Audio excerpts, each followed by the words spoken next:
السلام عليكم. السلام. ለኔ አንድ ትንሽ ግራ የገባኝ አንድ ጥያቄ ስላለችኝ ነው። ጥያቄ ምንድን ነው? አንዳንድ ሰዎች ያው አንዳንድ ስንናገር የሚያስፈራሩን ነገር አለ። ለምሳሌ ነብዩ ሰላም መልእክተኛ ከሆኑ ስለሳቸው ስናወራ ክፉንም ጥሩንም ስናወራ ለምንድን ነው አንዳንድ ሰዎች እንገላሃለን ያለበትን አሳውቅ እያሉ ያስፈራራሉ? ይሄን ነገር እስልምናችን ይፈቅዳል?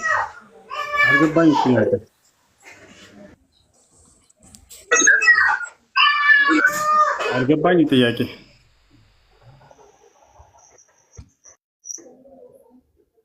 እሺ ጥያቄ አለ፣ ይቀጥል። እሱ መጠየቅ ይችላል? ይቻላል። እስኪ አንድ ጥያቄውን ያስተካክልና ኔትወርክ ከሰራለት ጥያቄን ታስተካክላለህ። ምን ነበር ጥያቄ? ጥያቄ አንዳንድ ሰዎች ለምሳሌ በክርስቲያናም በእስልምናም ያው አንዳንዴ እውነታውን ባለፈው እናንተም ስትነጋገሩ እኛ በደንብ እውነታውን ለማወቅ ቁጭ ብለን ስናዳምጥ ነበር። ጥሩም ክፉም ሲወራ ማንኛውም እምነት እስካልተሳደበ ድረስ እውነታውን እስከተናገረ ድረስ ለምንድን ነው አንዳንድ ከኛ በኩል ከሙስሊሞች በኩል እንገላቸዋለን፣ እንጨፈጭፋቸዋለን፣ እስልምናን የማይወክሉ ሰዎች ማለት ነው ሌላ እምነት ያላቸው በእኛ እምነት ተደብቆ እንገላቸዋለን፣ እንጨፈጭፋቸውን ይላሉ። ይሄ ነገር እስልምናችን ይፈቅዳል? የኛ ሸሪዓ ይፈቅዳል? ፕሮፋይልህ ላይ መስቀል አለ። እስልምናችን ለምን ትላለህ? በራስህ ታፍራለህ ማለት ነው።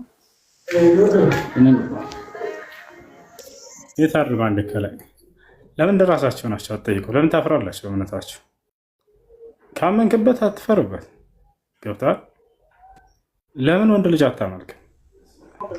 ኖ ማስፈራሪያ እየደረሱ ነው። ማስፈራሪያውን ተውና እንዳንተ በቃ ቁጭ ብሎ በንግግር ቢሆን ያንተን አሁን ይቀበላለሁ። አንተ ምንም ብትል ትንሽ እውቀቱ ስላለው፣ ሌሎች ግን እያሰረዱ ነው። እንገላቸዋለን፣ እንጨፈጭፋቸውን ይላሉ።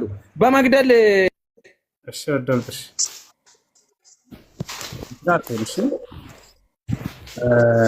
ችግር የለውም። ምን ይመር ይችላል። ኢስላም በመግደል አይደለም ያለው። ዳዕዋ አድርጉላቸው የተሳሳቱ ሰዎች ካሉ እነዚያን ሰዎች ማረም ነው ያለባቸው። ግን እንደዚህ የሚያደርግ ሰው ካለ ስህተት ነው። ጥያቄ ያለው ካለ ይቀጥል።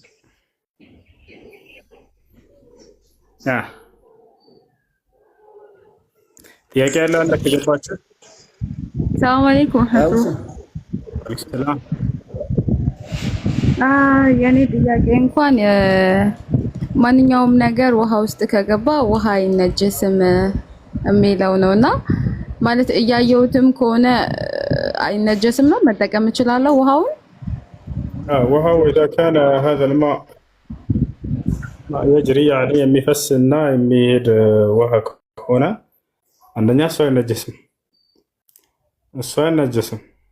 ለምሳሌ ውሃ የሚፈስ ውሃ ነው፣ የሚሄድ ውሃ ነው። እዚያ ቦታ ላይ ሰውየው ሽንት ስለሸናበት የውሃ ተነጅሷል ማለት አንችልም። ያን ሽንት ውሃው ይዞ ስለሚሄድ ማለት ነው። ሁለተኛ ልክ እንዲሁ ውሃው በጣም ብዙ ከሆነ ነጃሳዋ ጥቂት ከሆነች በዚያ ላይ ተጽዕኖ የማታደርግ ከሆነች አሁንም አይነጅስም ያለ ማለት ነው። እሺ ስለዚህ ተቀማጭም ከሆነ አይነጅስም ማለት ነው። ማለት የሚነጅሰው ትንሽ ከሆነ ውሃው በጣም ብዙ ሆኖ ከሆነ ጥቂት ነጃሳ በዛ ላይ ስለወደቀች አረገር ይነጅሳል ማለት አይደለም። እሺ ብርሃኑ እንዴት ነህ? ደህና ነኝ አልሐምዱሊላህ። ደህና ነኝ ይመስገን። እንዴት ነህ? አለሁ አልሐምዱሊላህ። እሺ ጥያቄ አለኝ። እሺ ጥያቄ ምንድን ነው? ቆይ እውነትም ህይወትም እኔ ነኝ እያለ አንተ ወይም ለምን ሰውን ወይ ወደ ውሸት ወደ ጨለማ ለምን ሰውን ትጠራለህ? ቆይ አንተ እውነትም ህይወትም እኔ ነኝ ያለ እኔ በቀር ወደ አብ የሚሄድ የለም አለ ቃሉ ላይ ሲናገር ኢየሱስ ክርስቶስ። የአላህ ሰላም በሱራይ እውነትን ትተህ ሰውን ለምን ወደ ጨለማ ህይወት ትቶ ወደ ሞት ይሄድ ሰው?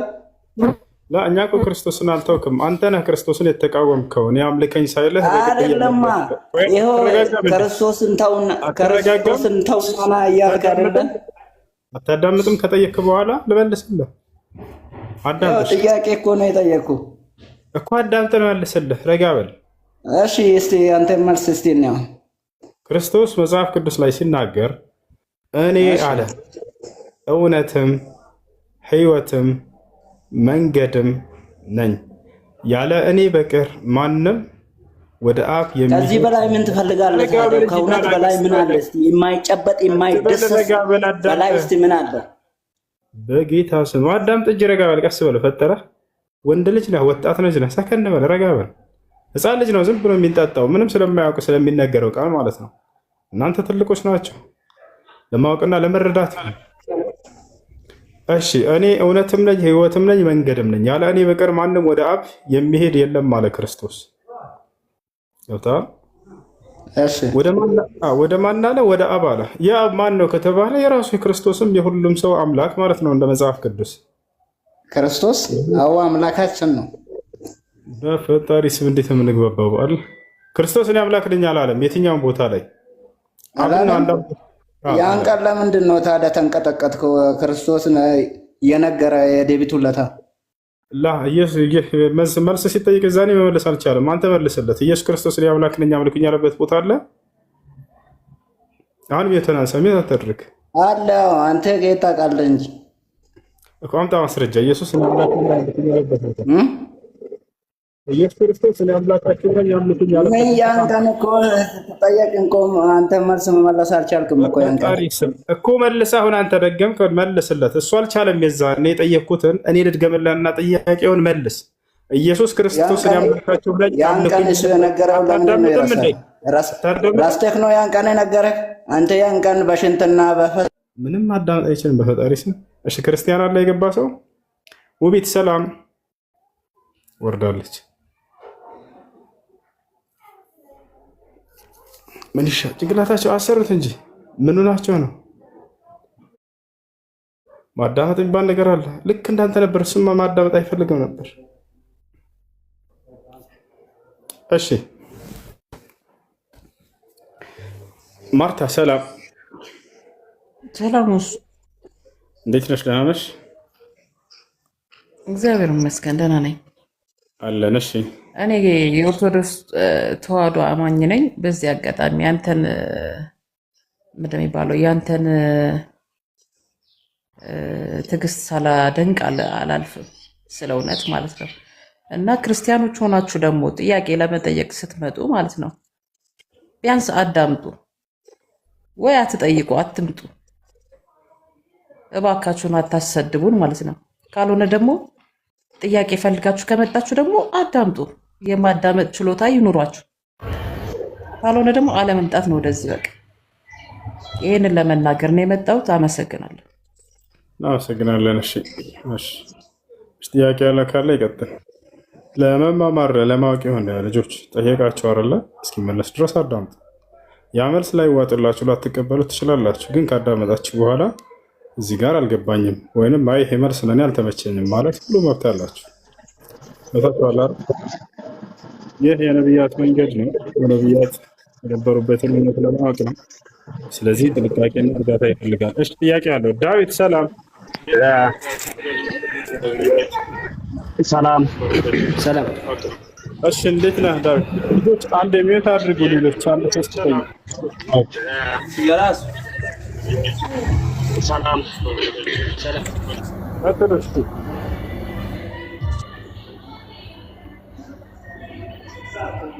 ጥያቄ ያለ አለው። አቤት ጥያቄ ምንድን ነው? ኦኬ የኔ ጥያቄ እኔ ኦርቶዶክስ እምነት ተከታይ ነኝ፣ ግን የኔ ጥያቄ ስለ እስልምና ጾም ነው። ትንሽ ላይ ሁሉ ጊዜ ለራሴ ጥያቄ የሚያደርግልኝና ሊገባኝ የማይችል ነገር ማለት ነው። እሱ ምንድነው ላይክ በጾም ሰዓትኝ ጠዋት ላይ 10 ሰዓት 11 ሰዓት ላይ ምግብ ተበልቶ ከዛ ሙሉ ቀን ጾም ነን የሚለው ነገር ጾም ላይ ነን የሚለው ነገር ለእኔ ትንሽ ኮንፊውዝድ ነው እና እሱም ብታብራራልኝ ስለ እስልምና ጾም። መልካም። ጾም ማለት ከአምስቱ ታላላቅ የእስልምና መሰረቶችና ትእዛዛቶች አንደኛው ነው። አላህ ስብሐነሁ ወተዓላ በቁርአን ላይ አዞታል። ነቢዩ መሐመድ ሰለላሁ ዐለይሂ ወሰለም በሐዲስ ላይ አዞታል። አላህ በቁርአን ላይ ሲናገር ሱረቱል በቀራ 2ኛው ምዕራፍ ላይ ያ አዩሃ አለዚነ አመኑ ኩቲበ ዐለይኩም ሲያም ይላል። ከማ ኩቲበ ዐለ ለዚነ ሚን ቀብሊኩም ለዐለኩም ተተቁን ይላል። እናንተ ያመናችሁ ሰዎች ሆይ እነሆ በእናንተ ላይ ጾምን መጾም ተደነገገ ከእናንተ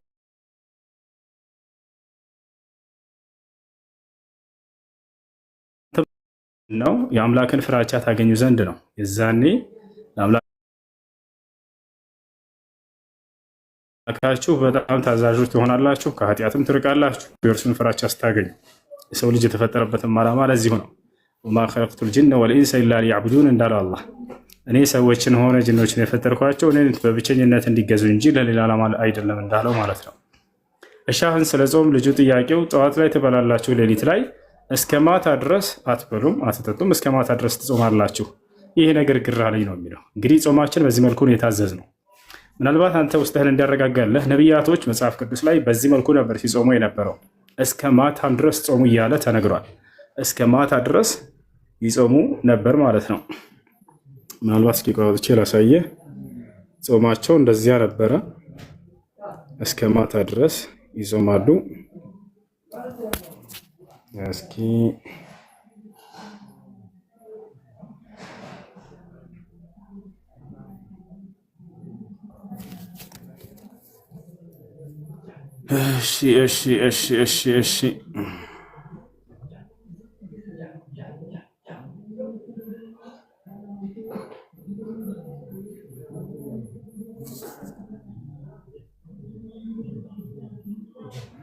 እሺ ለምሳሌ መጽሐፈ ሳሙኤል ምዕራፍ 1 ቁጥር 12 ላይ ምን ይላል? ያውና የሚጾሙት ሰዎች እስከ ማታ ድረስ እንደነበር እዚህ ጋር ይናገራል። ያውና እዚህ ጋር በሰይፍም ወድቀዋልና ለሳኦል እና ለልጆቹ ለዮናታን በእግዚአብሔር ሕዝብ ለእስራኤል ወገን እንባ እያፈሰሱ አለቀሱ፣ እስከ ማታም ድረስ ጾሙ ይላል። እስከ ማታም ድረስ በርካታ ቦታ ላይ እናገኛለን። በሚጾም ጊዜ ሰው ምንም ነገር ሳይበላ ያሳልፋል። ያን የጾም ጊዜ ያ የጾም ምግብ እየተባለ የሚለይበት ነገር አይደለም። ይሄ ጾም ነውና ይሄን እንበላለን፣ ይሄ ጾም አይደለም፣ ይሄን አንበላም ተብሎ እየለዩ ነቢያቶች አይጾሙም። ምንም ሳይበሉ በመራብ ያሳልፋል የጾምን ጊዜ። አይታችሁ ከሆነ ክርስቶስ መጽሐፍ ቅዱስ ላይ ሉቃስ ወንጌል ምዕራፍ 4 ከቁጥር 1 ጀምራችሁ፣ ማቴዎስ ወንጌል ምዕራፍ 4 ከቁጥር 1 ጀምራችሁ ብታዩት ክርስቶስ በጾመ ጊዜ 40 ቀን 40 ሌሊት ምንም አይበላም ነበር። ምንም ሳይበላ ጾመኝ። ይሄ የጾም ምግብ ይሄ የጾም መጠጥ እየተባለ ተለይቶ አይደለም። የሚጾሙትም እስከ ማታ ድረስ ጾሙ እየተባለ በርካታ ቦታ ላይ ተገልጿል። እኛም የታዘዝነው እስከ ማታ ድረስ እንድንጾም አላህ በቁርአን ላይ ሲናገር ወኩሉ ወሽረቡ ሐታ የተበየነ ለኩም አልኸይጡ አልአብየዱ ሚን አልኸይጥ አልአስወድ ሚን አልፈጅር እያለ ይናገራል። መቼ መብላትና መጠጣት እንዳለብን እስከ ሌሊቱን እንበላለን እስከ ሱብሒ ድረስ ልክ አዛን እስኪል ድረስ።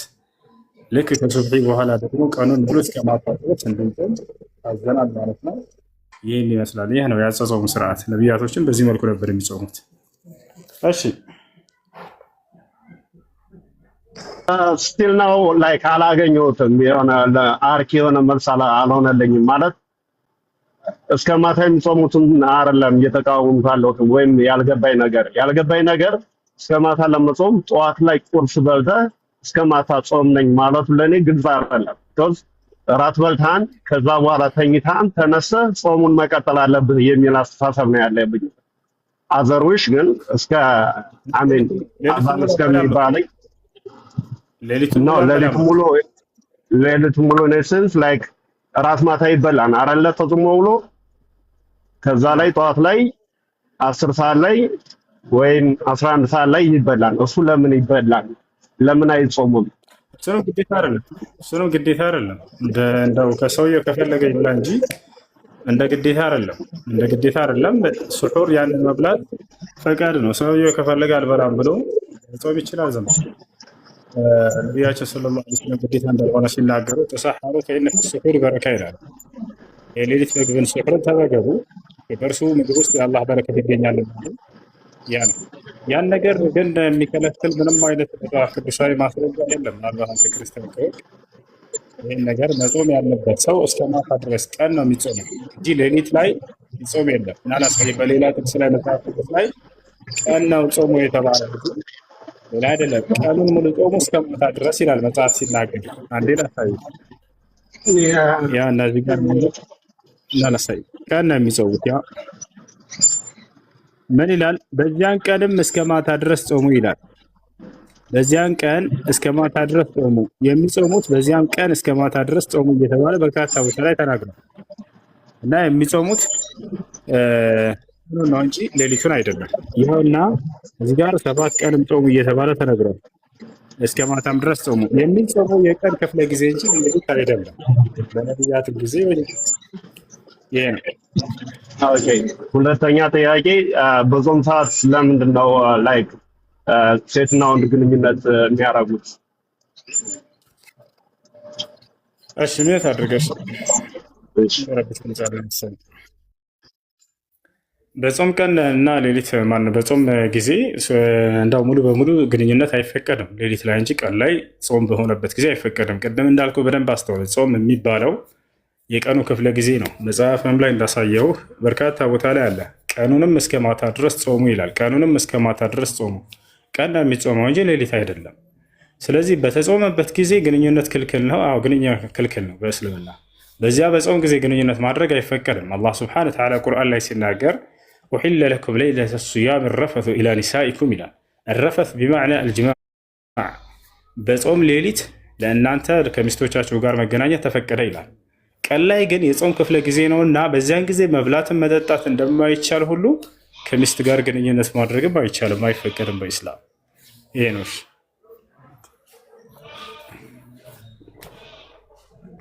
ኦኬ እሺ፣ አመሰግናለሁ። ስቲል ኮንቬን አላረገኝም። አልያዘብን ሌላ ሰው ጥያቄ ሊኖር ይችላል፣ ግን ቴንክ ፎር ዩ ታይም። አይ እሺ እሺ። ሰላም አለይኩም ወረህመቱላሂ ወበረካቱ። ኡስታዝ አለይኩም ሰላም ወረህመቱላሂ ወበረካቱ። እንዴት ነው? ሰላም ነው አለ አልሐምዱሊላህ። የሆነ አንድ ጥያቄ ነበረችኝ። ሰይጣን የባህሪ እንትን ከሆነ ረመዳን ላይ አሁን ሰይጣን ይታሰራል የሚባለው እንዴት ነው? ትንሽ አብራራ እስኪ። እንዴት አድርገው? እሺ ሰይጣን የባህሪ መገለጫ ነው ሲባል ጊዜ ያ የጅን አይነት ሰይጣናዊ ባህሪን ከተላበሰ በኋላ አካል ያለው ጅን የሰይጣን ማን ነው ሰይጣን የሚል ባህሪ በእርሱ ላይ በሚሆን ጊዜ እዛኔ ወስዋሽ ይሆናል። ሰዎችን ወደ ጥፋት የሚጠራ ይሆናል። ልክ አደምና ሐዋን ከገነት እንዲወጡ ያደረጋቸው ጅን ነበር። ከዚያም የአላህን ትእዛዝ በጣሰ ጊዜ ሰይጣን የሚለው ባህሪ በእርሱ ላይ ዋለ። ካነ ሚነል ጅኒ ፈፈሰቀ ዐን አምሪ ረቢህ ይላል። ከጅን ጭፍራ ነበር ከጌታው ከአላህም ትእዛዝ አመፀ እያለ ይናገራል። ስለዚህ የዛኔ ጅን የሚለው መጠሪያ በእርሱ ላይ ማነው ሰይጣን የሚለው ባህሪ በእርሱ ላይ ይውላል። ከዚያ በኋላ ሰዎችን ይወሰውሳል። ስለዚህ የአካል መጠሪያ ይሆናል ባህሪ ሆኖ ሳለ እርሱ ማለት ነው። ያም ከአላህ ትእዛዝ ያመፀ የጅን አይነት መጠሪያ ማለት ነው። ከሰዎችም ልክ ነው ሰይጣን የሚለው ባህሪ በእነርሱ ላይ የሚውል አለ። ከአላህ ትእዛዝ አምፀው ሰዎችን ወደ ጥፋት የሚጠሩ ሸያጢን አልኢንስ ይባላሉ። የሰው ሰይጣን ልክ የሰው ሰይጣን ወደ ጥፋት መንገድ የሚጠራ ማለት ነው። ያ ነው። እሺ ደነቀ። እሺ ከላይ እስራኤል እንዴት ናት?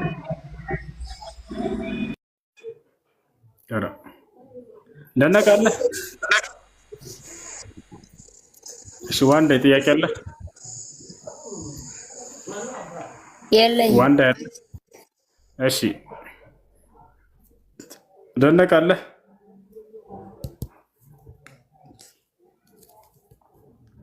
ደነቀ ደኔ ዲኤንኤ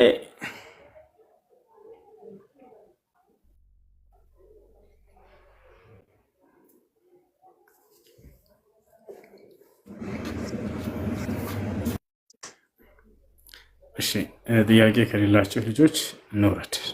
ትላኩ ጥያቄ ከሌላቸው እሺ፣ የሰው ጊዜ አታቃጥሉ። ባለችን ትንሽ ጊዜ ስንገባ በዚያ እንድንማማር ነው። ገባችሁ? ቁጭ ከዚያ ሽኑ ሰው ይባዕት